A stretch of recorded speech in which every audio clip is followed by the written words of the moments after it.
ہماری کون سی ہے جس میں ہم شریک؟ تو کہیں گے نبی اکرم صلی اللہ علیہ وسلم کے زمانہ میں مساجد کے محراب نہیں ہوتے تھے، تو آپ کی مسجدوں کے 2 محراب ہیں۔ اب بتائیں کہ مسجد نبوی سے لے کر پوری دنیا کی جس مسجد میں جائیں گے وہاں محراب تو ہوگا۔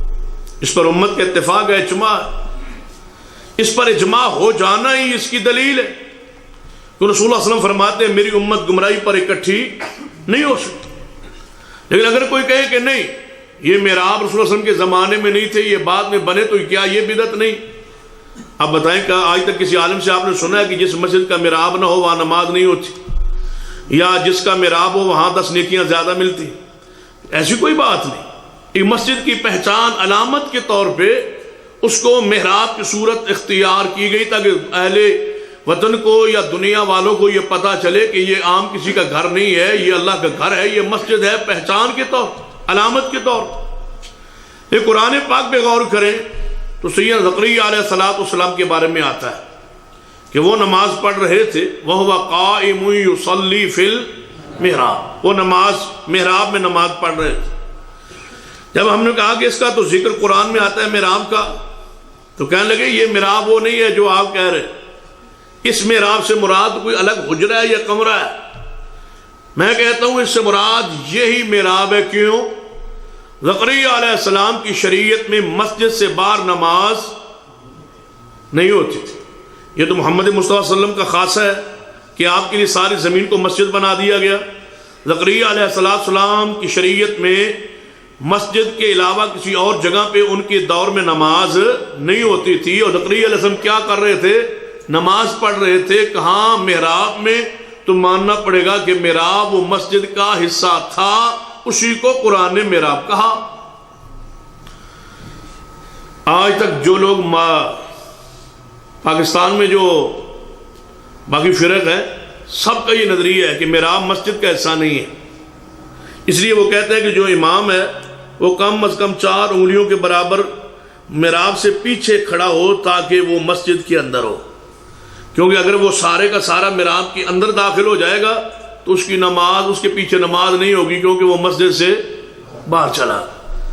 اب دیکھیں 4 انگلیوں کے برابر اگر پیچھے کھڑا ہو تو جب سجدے میں جائے گا تو وہ مسجد سے باہر، اور مقتدی مسجد کے اندر نماز تو اقتدا تو ٹوٹ جائے۔ یعنی جو بندہ خود گپ بناتا ہے، جو مسئلہ خود بناتا ہے، گھڑتا ہے عقل کی طور پہ، اس کا کوئی نہ کوئی جواب تو اس کے اندر ہی ہوتا ہے، بندہ غور کر لے۔ وہ قائم یصلی فی المحراب، تو محراب کا ذکر قرآن میں آ گیا، محراب مسجد کا حصہ ہے۔ یہ کوئی مسئلہ نہیں ہے کہ 4 انگلیاں جو ہے امام پیچھے کھڑا ہو یا آگے کھڑا ہو، یہ کوئی مسئلہ نہیں شریعت میں، یہ دین میں ایک مسئلہ ہی نہیں۔ تو آپ ذرا غور فرمائیں، جب اس اعتراض کو آپ رد کر دیں گے، صاف کر دیں گے، پھر دوسرا اعتراض کہ نبی اکرم صلی اللہ علیہ وسلم زمانے میں مساجد کے مینار نہیں ہوتے تھے، تو اب آپ مینار بناتے ہیں تو لہذا یہ بدعت نہیں۔ تو آپ کیا اس کے جواب میں کیا ارشاد فرمائیں گے کہ یہ بدعت نہیں ہے؟ کیوں؟ اس لیے کہ مینار کا تذکرہ حدیث رسول میں موجود ہے۔ جب نبی اکرم صلی اللہ علیہ وسلم اس حدیث کو بیان فرما رہے تھے تو اس وقت مینار مساجد کے چھتوں پر موجود نہیں تھے، لیکن آپ نے ذکر حدیث میں کر دیا۔ جس کا ذکر حدیث میں آ جائے، جس کا اصل موجود ہو، وہ بدعت نہیں ہوتی۔ نبی اکرم صلی اللہ علیہ وسلم فرماتے ہیں اس اللہ کی اس ذات کی قسم ہے جس کے ہاتھ میں محمد صلی اللہ علیہ وسلم کی جان ہے، تو اس وقت تک قیامت نہیں آئے گی جب تک عیسیٰ بن مریم آسمان سے زمین پہ نہیں اتریں گے۔ پھر آپ نے وضاحت فرمائی، آپ فرمایا میرے صحابہ، عیسیٰ بن مریم جب آسمان سے آئیں تو اس وقت فجر کا وقت ہوگا، سیدنا مہدی جو میری نسل اولاد میں سے ہی ہوں گے، وہ ان کی امامت، ان کی خلافت، ان کا دور چل رہا ہوگا۔ عیسیٰ ابن مریم آسمان سے زمین کی طرف اتریں گے، 2 فرشتوں کے پروں پہ انہوں نے اپنے ہاتھوں کو رکھا ہوگا، اس طرح زمین پہ وہ نازل ہوں گے، ان کے کپڑوں کا رنگ زرد ہوگا۔ اب بتائیں حدیث سے کہ رسول صلی اللہ علیہ وسلم کی صداقت، سچائی اور زبان وحی اور نعت کے وحی کا انداز دیکھیں۔ نبی اکرم صلی اللہ علیہ وسلم ایسے یقینی انداز میں بیان فرما رہے ہیں، وَمَا يَنْتِقُ عَنِ الْهَوَىٰ، ان ہوا الا وحی یوحا، 2 فرشتوں کے پروں پہ آپ نے ہاتھ رکھے ہوں گے اور اس طرح زمین پہ اتریں گے۔ فرمایا وہ دمشق کی مسجد ہوگی اور اس کے ساتھ مینار ہوگا، اس پر عیسیٰ بن مریم نازل ہوں گے۔ کون فرماتے ہیں؟ محمد مصطفیٰ صلی اللہ علیہ وسلم۔ اس وقت وہ مینار موجود نہیں تھا، آج وہ مینار موجود ہے، اس وقت نہیں تھا، ذکر محمد مصطفیٰ صلی اللہ علیہ وسلم نے کر دیا۔ فرمایا پھر مسلمان سیڑھی لگائیں گے، وہ سیڑھی کے ذریعے نیچے اتریں گے، ان کے سر پہ کوئی کپڑا نہیں ہوگا، ان کے سر سے پانی کے قطرے ٹپک رہے ہوں گے۔ اگر وہ اپنے سر مبارک اس طرح نیچا کریں تو ایسے محسوس ہوگا جیسے پانی کے قطرے ٹپک رہے ہیں۔ اگر اپنے سر مبارک کو پیچھے کی طرف کریں تو ایسے محسوس ہوگا جیسے عیسیٰ ابن مریم کے سر پہ موتی چمک رہے ہیں۔ ان کے سر پہ کپڑا نہیں ہوگا، فجر کا وقت ہوگا، اذان ہو چکی ہوگی، اقامت کا وقت قریب ہوگا، سیدھا مسجد میں آئیں گے اور جب سیدنا مہدی دیکھیں گے وہ تو عیسیٰ ابن مریم تشریف لائے، دور سے دیکھ کے فرمائیں گے تعال صلی لنا، آگے تشریف لائیے، جماعت کرائیے۔ عیسیٰ ابن مریم فرمائیں گے اے مہدی میں امام بن کے نہیں آیا، یہ شرف اللہ نے اس پیغمبر، آخری پیغمبر کی امت کو بخشا ہے، اس وقت میں محمد کا غلام بن کے آیا ہوں، لہذا تم جماعت کرو۔ اس کے علاوہ کئی مرتبہ جماعت کروائیں گے، لیکن یہ پہلی نماز عیسیٰ ابن مریم مہدی علیہ السلام کے پیچھے پڑھ کے ثابت کرنے کی کوشش کریں گے کہ میں محمد صلی اللہ علیہ وسلم کا غلام بن کے آیا ہوں، میں جناب اپنی شریعت چلانے کے لیے نہیں آیا۔ عیسیٰ ابن مریم اس حالت میں نازل ہوں گے اور فجر کی نماز کا وقت، سر پہ کپڑا، تو پہلی نماز ننگے سر ہوگی۔ اب بتائیں وہ مسجد کن کی ہوگی؟ آپ یہ سوچیں، تصور کریں، ننگے سر نماز، وگرنہ کسی اور کی تو ہو تو وہ تو کہیں گے وہ ٹوپی لے کے آؤ یا پگڑی لے کے آؤ، یہاں تو نماز ننگے سر ہو ہی نہیں سکتی۔ عیسیٰ ابن مریم اس حالت میں آسمان سے آ رہے ہیں اور نماز فجر کی پہلے وہ پڑھیں گے، کہاں نازل ہوں گے بھائی؟ مینار پہ۔ تو مینار کا ذکر حدیث میں آ گیا، یہ بدعت نہیں ہے۔ جب اس اعتراض کو بھی آپ دور کر دیں گے پھر اعتراض آئے گا تیسرا، کہ یہ جو قرآن پر اعراب لگے ہوئے ہیں، زبر زیر پیش جو لکھا ہوا ہے، یہ رسول اللہ علیہ وسلم کے زمانے میں تو نہیں تھا، یہ حجاج بن یوسف کے دور میں اعراب لگائے گئے، تو لہذا یہ بدعت نہیں ہے۔ آپ کیا دیں گے جواب؟ بھائی بدعت وہ ہوتی ہے جس کا اصل پہلے موجود نہ ہو، یہ تو اصل موجود تھا، کیوں؟ اعراب کے بغیر قرآن لکھا تو جا سکتا ہے، پڑھا نہیں جا سکتا۔ مثلا آپ کو میں اگر کہوں کہ آپ پڑھیں الحمدللہ رب العالمین، تو آپ اس کو لکھ سکتے ہیں اعراب کے بغیر، لیکن پڑھ نہیں سکتے۔ الحمد، کوئی ہے تم میں سے جو الحمد پڑھے اور الف پر زبر نہ پڑھے؟ کوئی ایسا آدمی جو الحمد پڑھے، الحمدللہ رب العالمین تو پڑھے، لیکن الف پر زبر نہ پڑھے، لام پر جزم نہ پڑھے، ہا پر زبر نہ پڑھے، میم پر جزم نہ پڑھے، دال پر پیش نہ پڑھے اور پڑھ دے الحمد، اس کا مطلب ہے قرآن اعراب کے بغیر پڑھا جا سکتا نہیں، لکھا جا سکتا ہے، پڑھا نہیں جا سکتا۔ تو جب نبی اکرم صلی اللہ علیہ وسلم قرآن کی تلاوت فرمائی تو اعراب خود کس نے پڑھے؟ محمد مصطفیٰ صلی اللہ علیہ وسلم۔ جب اعراب پڑھے گئے تو اس کی اصل تو موجود ہے نا، یہ بدعت نہ ہوئی۔ جب یہ بھی آپ جواب دے دیں گے نا، اس اعتراض کو بھی دھو دیں گے، صاف کر دیں گے، پھر چوتھا اعتراض آئے گا کہ جو ہم کام کرتے ہیں اس کی منع دکھا دو۔ منع کہاں کیا رسول اللہ صلی اللہ علیہ وسلم نے یہ کام نہ کرو؟ بھائی بدعت ہوتی وہ ہے جس کو منع نہ کیا ہو، جس کا ثبوت بھی نہ ہو، جس کو منع بھی نہ کیا ہو، وہی تو بدعت ہے۔ بدعت کا معنی وہ ہے جس کی ممانت بھی اسلام میں نہ ہو اور وہ کام محمد مصطفیٰ صلی اللہ علیہ وسلم نے نہ کیا ہو۔ یہ تو ایسے ہی سوال ہے جیسے کوئی بندہ کہے مجھے اس کی موت دکھا دو جو بندہ ابھی پیدا ہی نہیں ہوا۔ بھائی جو پیدا نہیں ہو اس کی موت کب ہوگی؟ جو دین میں ہے ہی نہیں اس کی ممانت کہاں ہوگی اسلام میں؟ بدعت ہوتی وہ ہے جس کی ممانت اسلام میں نہ ہو اور رسول اللہ صلی اللہ علیہ وسلم نے اور صحابہ کرام اس عمل کو نہ کیا ہو۔ میں آپ سے پوچھتا ہوں، اگر یہ اس طرح بات سمجھ نہیں آئی تو آسان لفظوں میں سمجھاتا ہوں۔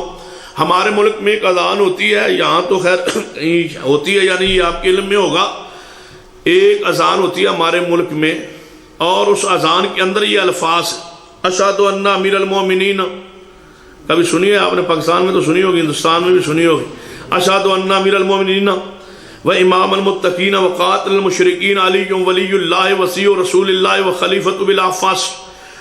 جناب ان کا موقف یہ ہے اہل تشیع کا کہ یہ اذان کے اندر علی کی ولایت کا اعلان، علی کی امامت کا اعلان، علی کی خلافت کا اعلان ضروری ہے اذان کے اندر۔ ہم تمام اہل سنت کے جتنے گروہ ہیں سارے کے سارے کہتے ہیں کہ یہ اذان میں الفاظ جائز نہیں ہے۔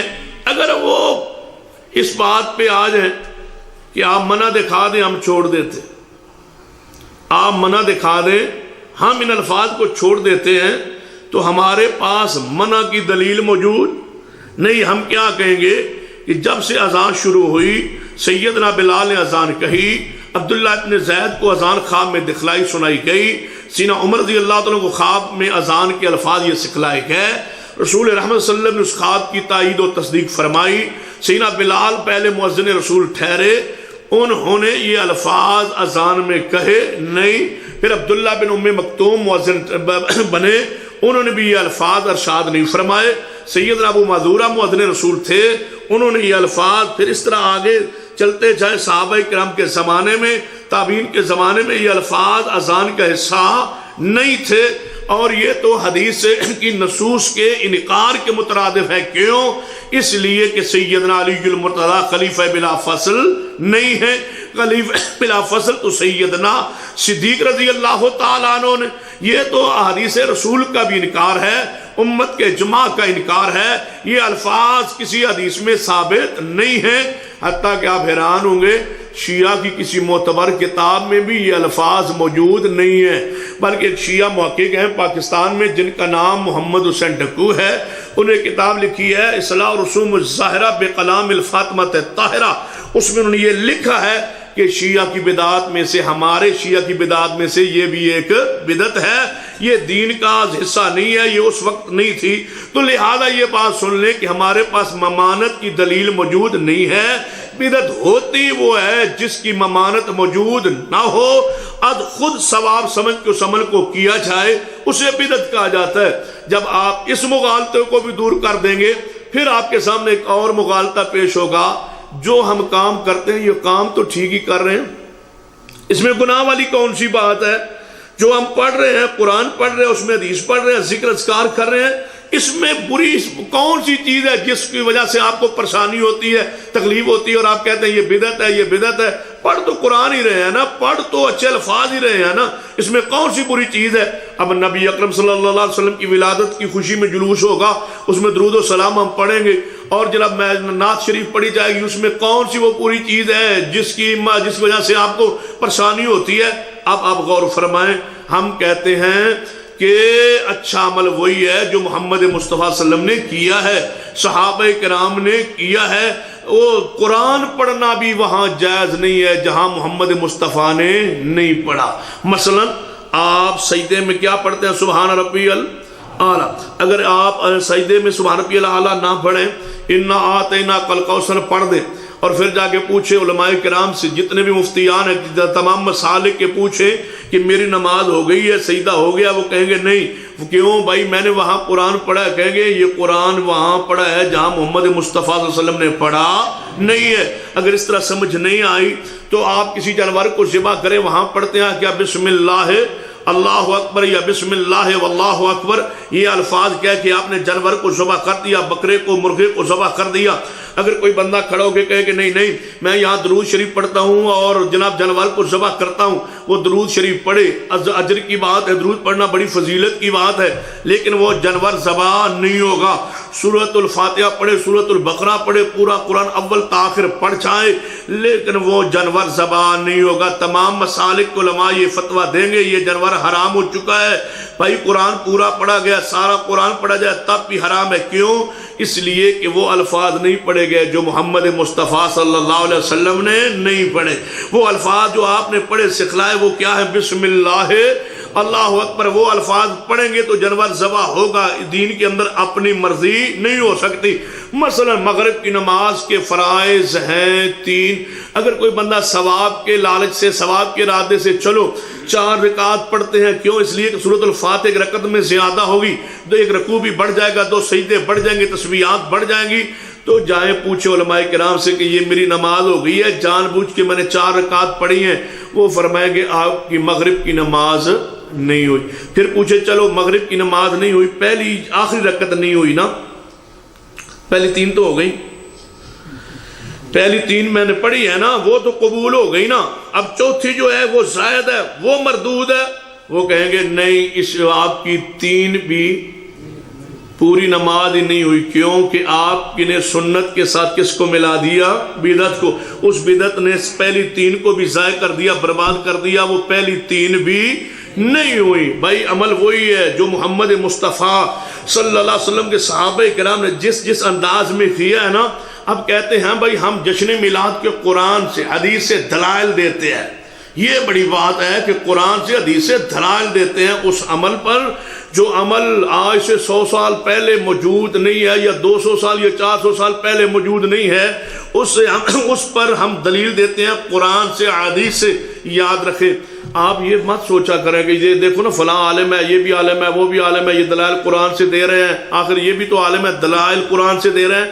یا سن لیں، دلیل قرآن میں ہونا ضروری نہیں ہے، دلیل کا قرآن کے اندر ہونا بھی ضروری ہے، ساتھ اس قرآن کی آیت پر محمد مصطفیٰ صلی اللہ علیہ وسلم اور صحابہ کرام کا عمل ہونا بھی ضروری ہے۔ کیا اس آیت کا یہی معنی رسول اللہ صلی اللہ علیہ وسلم نے کیا ہے؟ یہی عمل صحابہ کرام نے اس آیت سے یہ سمجھا ہے؟ انہوں نے یہی معنی کیا؟ کیوں؟ قرآن کے اندر کوئی آیت ایسی نہیں ہے جس پر محمد مصطفیٰ نے عمل نہ کیا ہو، کوئی حدیث ایسی نہیں ہے جس پر آپ نے پہلے عمل نہ کیا ہو یا صحابہ کرام نے عمل نہ کیا ہو۔ جب پورے قرآن اور حدیث کے تفسیر عملی طور پر صحابہ کرام کی زندگی میں موجود ہے، تو جس آیت اور جس حدیث کا جو معنی انہوں نے نہیں سمجھا، وہ نیا معنی لینا ہی تو گمراہی ہے۔ وگرنہ مرزائیت کو احمدیت جو ہے ہمارے ملک میں قادیانیت، ان کے پاس قرآن کے اندر سے وہ دلائل دیتے ہیں کہ نبی اکرم صلی اللہ علیہ وسلم کے پر نبوت ختم